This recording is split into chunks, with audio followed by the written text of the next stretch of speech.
Aquí estamos una semana más para seguir estudiando el maravilloso libro del Génesis. ¿Os parece que oremos? Pidamos a Dios que nos acompañe. Muy bien.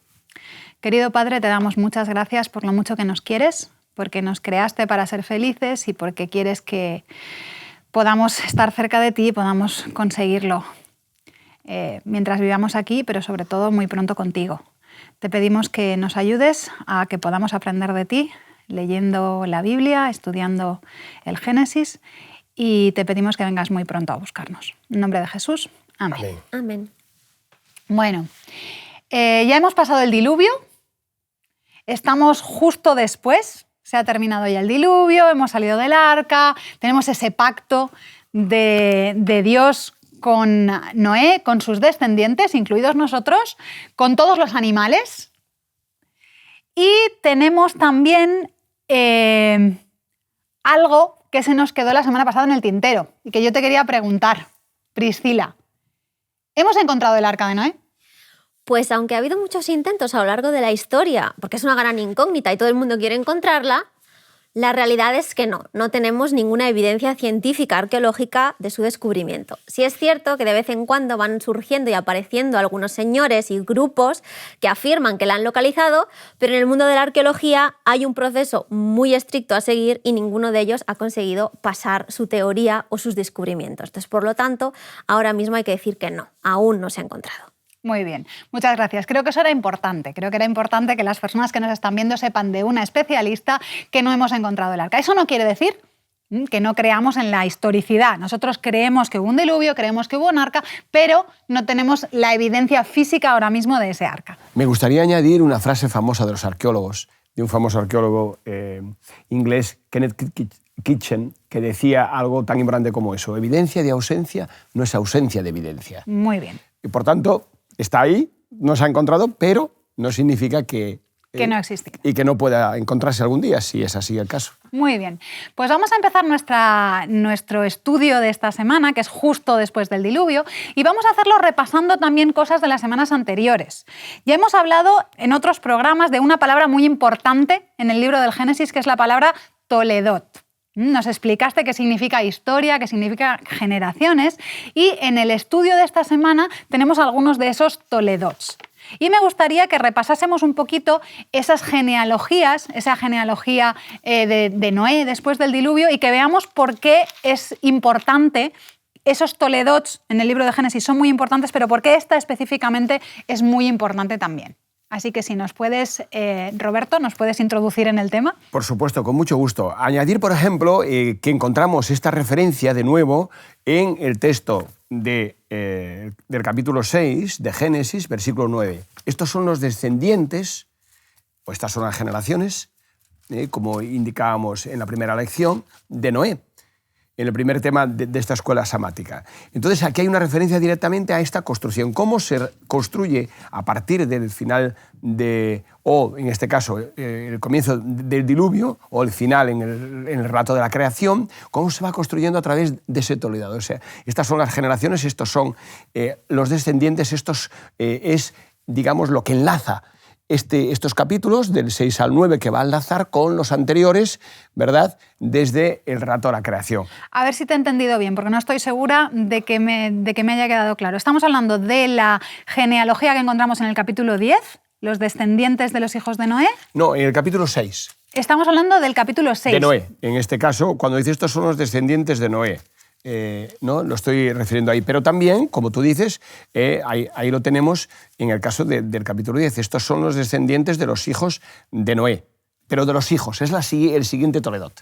Es decir, lo que tenemos aquí es que estamos conectando las genealogías que teníamos antes del diluvio con la que tenemos después del diluvio. Correcto, sí, muy bien. Y eso conectaría también con el capítulo 11, a partir del versículo 10, que tenemos los descendientes de Sem, ¿verdad? Exactamente, bueno, y después seguiría con el resto de Abraham, etc. Es decir, primero, antes del diluvio, tenemos desde Adán hasta Noé, que además esa genealogía es como muy específica porque nos dice a qué edad tuvieron el primer hijo, cuántos años vivieron después y todo eso.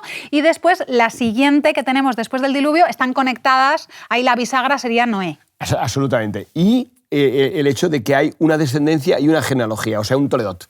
Perfecto. Y entonces, ¿para qué nos sirve eso? ¿Por qué es importante que tengamos esas listas de padre, hijo, nieto tan específicas? Además, en estas concretamente tenemos toda la cadena, incluso con los años conectados. ¿Por qué eso es importante para nuestra historia? Pues nos habla de una gran historicidad del texto bíblico. Nos habla de que estos hechos realmente ocurrieron. Tenemos a personas con nombres, con fechas importantes de su nacimiento o de su defunción y de sus hijos. Entonces esto es bastante extraño, localizarlo en un texto que sea falso. Muy bien. A mí me gustan mucho las matemáticas y entonces cuando uno se pone a hacer un poquito de matemáticas con estas genealogías resulta que encuentra un montón de información que a lo mejor a primera vista no te das cuenta, pero si te las pones de forma gráfica y te vas poniendo barritas de la edad de cada uno de los personajes, dónde empieza y dónde termina, te dan un montón de información. Por ejemplo, te das cuenta de que antes del diluvio, desde Adán hasta Noé, las generaciones están muy superpuestas. Como vivían muchos años, que vivían casi 1000 años, pues tenemos ahí a un montón de generaciones que viven simultáneamente, que se conocen unos a otros. Por ejemplo, casi hasta el final, menos Noé, todos sus antepasados conocieron a Adán, pudieron hablar directamente con Adán. Y eso es súper interesante.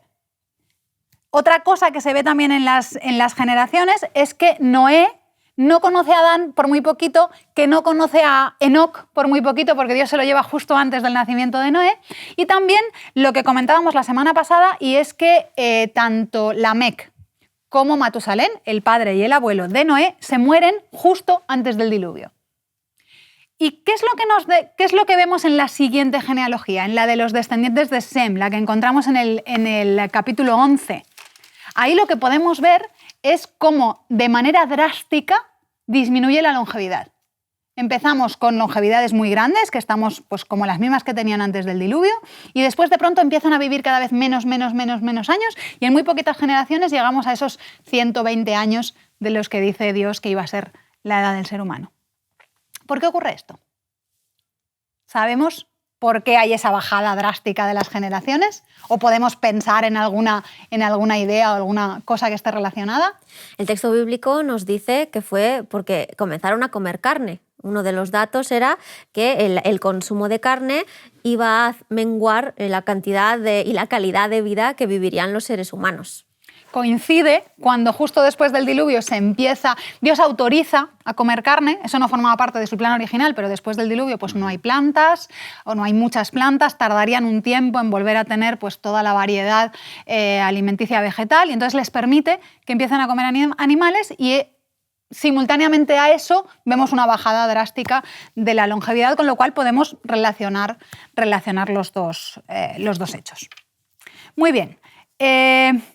Vamos a pasar ya a otra parte, a lo que es el meollo de esta semana, además de los toledos de las genealogías, que es la historia de Babel. Vamos a hablar de la historia de la Torre de Babel. Y me gustaría, Priscila, si nos puedes dar un poco una introducción, un contexto histórico sobre la Torre de Babel.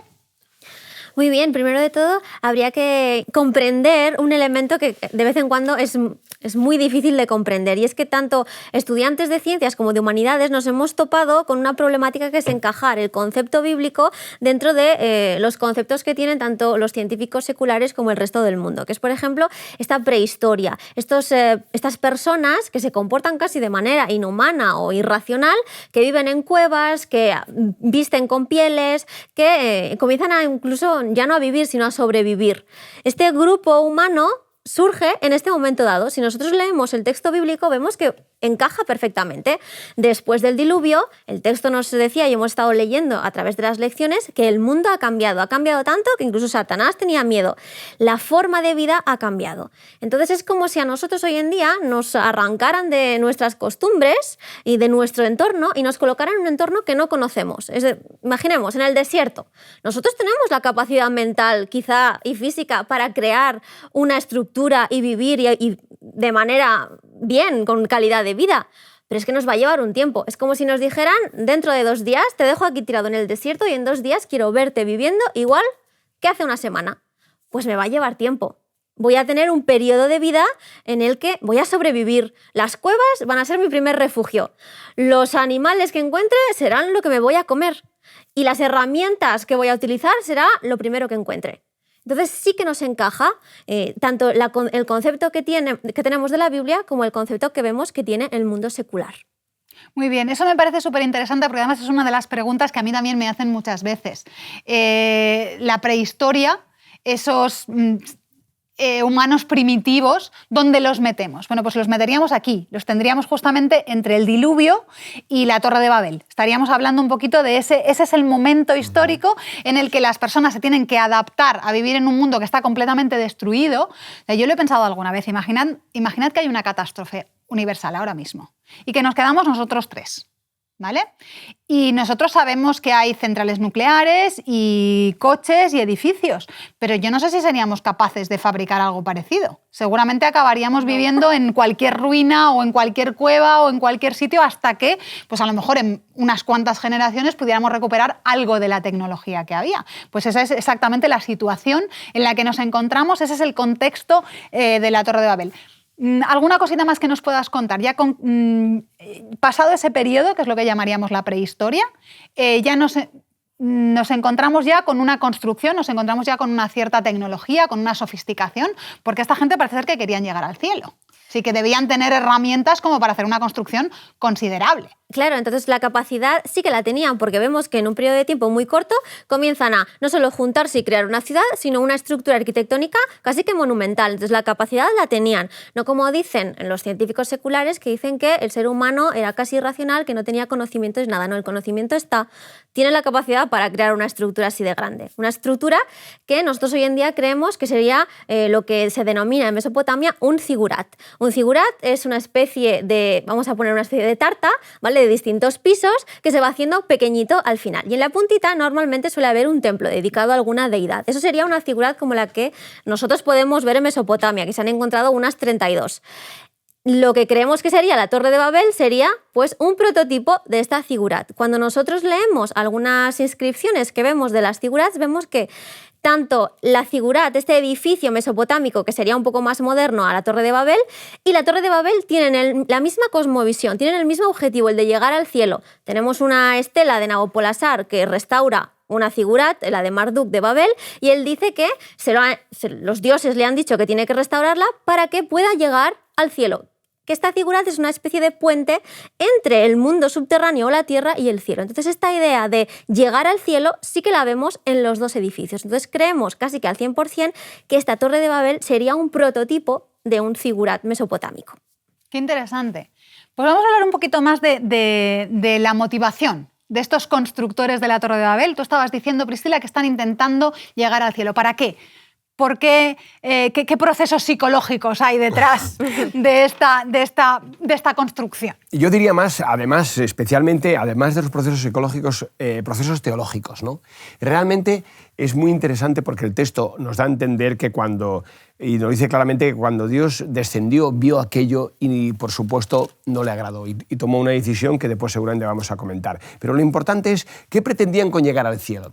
Bueno, al entender que se trataba de un zigurat seguramente antiguo, como ha dicho muy bien Priscila, y de unas características o de una arquitectura un poco diferente a las que, por supuesto, conocemos actualmente, que eran más modernos, y al tener un templo en la parte superior de esa estructura, da a entender que ellos, al llegar al cielo, intentaban de alguna manera suplantar o usurpar el diseño divino respecto al plan que él tenía para esta tierra, para este mundo después del diluvio. Entonces, es muy importante porque eso después lo podemos observar más adelante cuando Jacob recibe la visión, en donde hay una escalera que conecta el cielo con la tierra y ahí le da esa primera visión de lo que sería un templo terrenal, casa de Dios y puerta del cielo, un templo celestial. Por tanto, realmente el significado que trata de transmitir el texto, es decir, hay un diseño teológico divino, un diseño teológico humano. La humanidad pretende responder y suplantar ese diseño divino y Dios quiere que ese diseño se desarrolle y se plasme con el tiempo, en su momento, revelado a través de las visiones que recibe primero Jacob y después recibirá Moisés, ¿no?, en el monte Sinaí, para que sea el diseño de Dios el que se establezca en esta tierra y no sea, digamos, afectado, suplantado o, de alguna manera, cambiado por el diseño humano. Concretamente en el texto lo que nos dice es que Sí. ellos quieren llegar al cielo y hacerse un nombre. Lo vemos en el capítulo 11, versículo 4. Después dijeron: vamos, edifiquémonos una ciudad y una torre cuya cúspide llegue al cielo y hagámonos un nombre por si fuéramos esparcidos sobre la faz de toda la tierra. Precisamente Dios les había dicho que se esparcieran. Habían recibido la orden de que se dispersaran por el mundo, que se reprodujeran, que llenaran, que había sido el plan original de Dios desde siempre. Se lo había dicho a Adán, después se lo ha dicho a Noé, y ellos quieren hacer otra cosa. Aquí vemos el ser humano que Dios le dice que haga una cosa y él decide hacer otra. Y en ese hacer otra hay dos motivaciones. Una que es esa de llegar al cielo, están buscando el llegar al cielo, ocupar el lugar de Dios. Y también la protección en caso de que hubiera un nuevo diluvio. Dios les había prometido que no iba a haber otro diluvio, teníamos el arco en el cielo, la señal, pero ellos no se lo acababan de creer. Y entonces quieren llegar al cielo para ver, para en caso de que haya un diluvio, pues estar por encima y no tener ese problema. Entonces, fijaros, me parece muy interesante porque estos son muchas veces los mismos pecados que cometemos. Los seres humanos tenemos la tendencia a cometer los mismos pecados una y otra vez, y es el pecado del orgullo, por una parte, del yo por encima y el intentar ser en el lugar de Dios o intentar ser Dios, que es lo que le pasó a Satanás, lo que le pasó a Eva. Y luego la desconfianza de Dios. Dios me ha dicho una cosa, pero yo voy a hacer otra distinta. Y es un poquito lo que les está pasando a estas personas. Es un bucle sin fin. Sí. Correcto. De descontento y de desobediencia. Y yo quería añadir que estaba ahora pensando, cuando estabas hablando en Noemí, algo muy interesante. Hagámonos un nombre. Realmente ese es, digamos, una reafirmación de lo que comentaba antes, porque cuando se construye el santuario, dice, para que mi nombre esté allí. Lo repite un montón de textos, para que mi nombre esté allí. Entonces ellos, a la hora de querer hacer esto, era una manera de querer construir su sistema religioso, independiente y autónomo de Dios, para que su nombre estuviera allí, no el nombre divino. Eso era parte del problema de querer llegar al cielo y de querer, digamos, ocupar el lugar de Dios, ¿no? Es muy interesante porque eso también conecta con nuestro tiempo, ¿no? Porque Elena White dice en una cita muy interesante con respecto al diluvio y lo que pasó después, en Historia de la Redención, página 74, dice: algunos no creían en la existencia de Dios y en sus mentes atribuyeron esa catástrofe a causas naturales. Eso es exactamente lo que nos pasa hoy en día. Absolutamente, lo que hoy cree la humanidad en general, ¿no? Es decir, que justo después del diluvio, acababa de pasar el diluvio hace unas pocas generaciones y ya tenemos ateos que están diciendo que, bueno, que Dios seguramente no existe, que seguramente esto que le hemos atribuido a Dios en realidad tenía sus causas naturales, y parece ser que también en ese ascender al cielo pretendían descubrir esas causas naturales. Aquí tenemos un intento de ciencia atea, probablemente el primer intento de ciencia atea. Tengo aquí una cita que dice, lo que estabas comentando tú, atribuían el diluvio a la acción de causas naturales y querían llegar al cielo para ver cuáles eran esas causas naturales. Muy bien. También tenemos que recordar que no toda la humanidad tiene este propósito ni está mostrando esta arrogancia. Tenemos a un cúmulo de personas viviendo también en Babel que no están a favor de lo que está ocurriendo en general. Lo vemos en un texto del Elena White que dice: pero Dios nunca deja de lado al mundo sin testigos suyos. En esa época había hombres que se humillaban ante Dios y oraban a Él. Dice: oh Señor, rogaban, interponte entre tu causa y los planes y métodos del hombre. Y descendió Jehová para ver la ciudad y la torre que edificaban los hijos de los hombres y derrotó el propósito de los constructores y derribó el monumento de su rebelión. Es decir, tenemos también un remanente allí oculto que normalmente cuando leemos esta historia lo pasamos completamente de largo y no nos acordamos de que, aunque hay personas que están actuando mal, siempre hay entre nosotros algunos que intentan realmente complacer a Dios. Esto que estás diciendo justo me ha recordado una cita de Patriarcas y Profetas que está hablando de ese remanente, de esos poquitos que quedaban, que dice: si no se los hubiese reprimido a los demás, a los que querían construir la torre, llegar al cielo y unificar todo, habrían desmoralizado al mundo cuando aún era joven. Es decir, para evitar que esos poquitos, ese remanente de gente que quiere ser fiel a Dios sea totalmente aniquilada por la mayoría, Dios decide bajar y poner una solución. Que en este caso, como sabéis, es una solución menos drástica que la del diluvio. Tendríamos otra vez una misión de rescate. Otra vez, como en el caso del diluvio. En este caso, ese grupito, para que no acaben con ellos, pues vengo y lo que hago es, no se quieren dispersar, os vais a dispersar.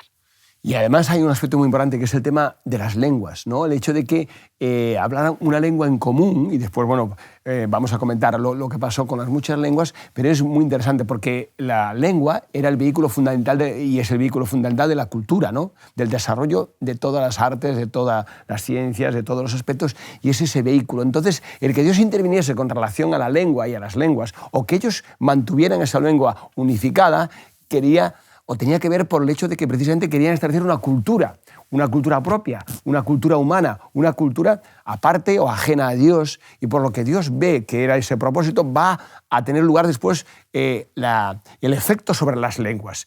Porque de esta manera no puede haber una cultura y Dios puede actuar cuando hay diferentes culturas, diferentes lenguas, y puede llevar otra vez a recomponer esa unidad, pero hacia su plan, no hacia el plan que pretendían los constructores de la Torre de Babel.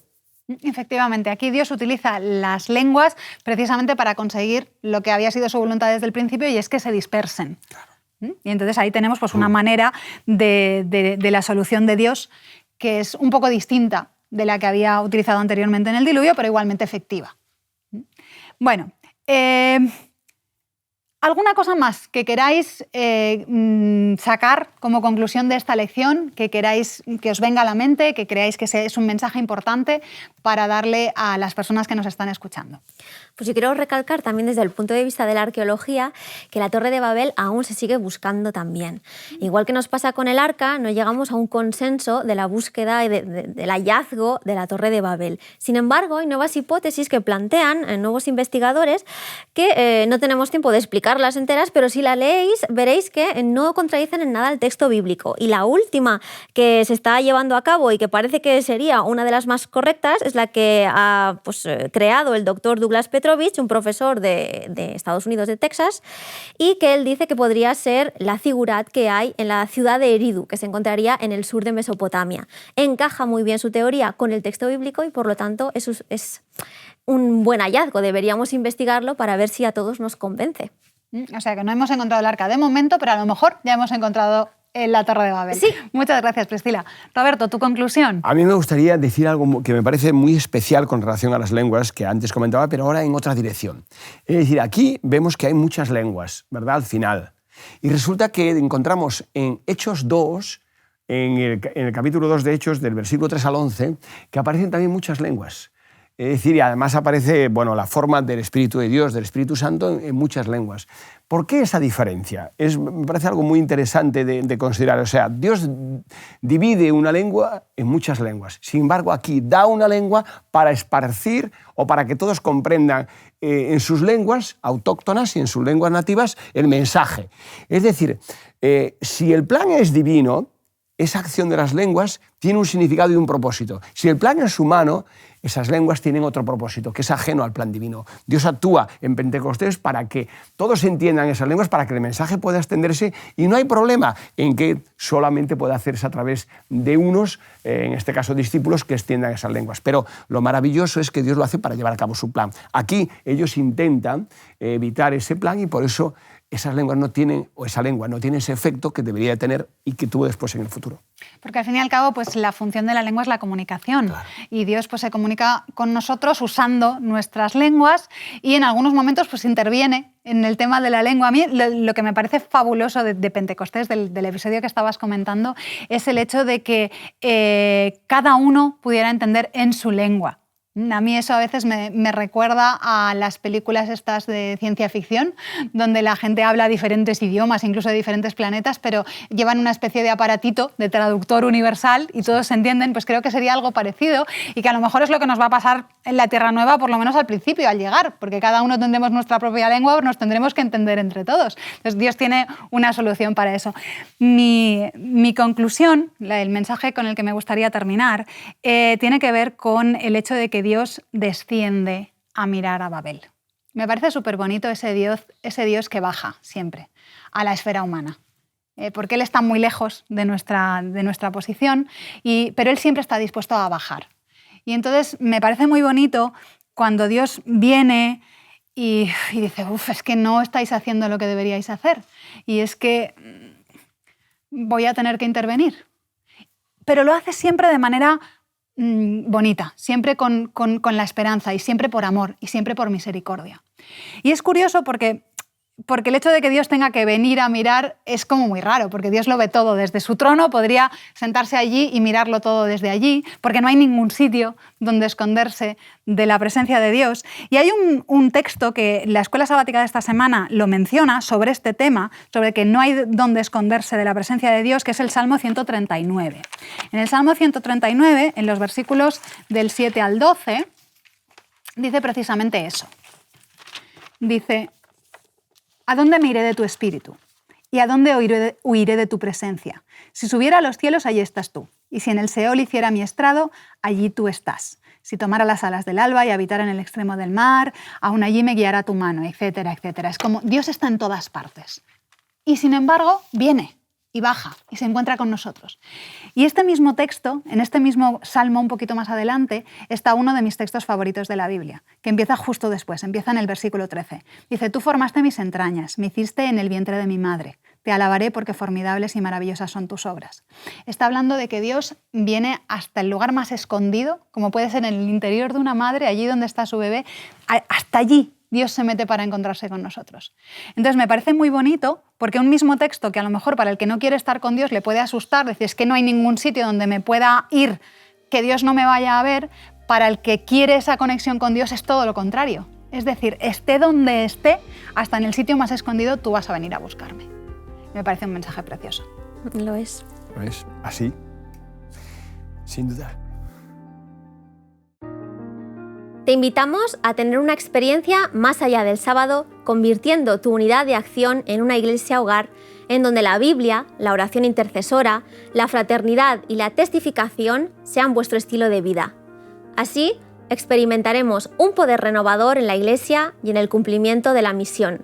Suscríbete a nuestro canal de Home Media para no perderte ninguna escuela sabática viva. Que Dios te bendiga.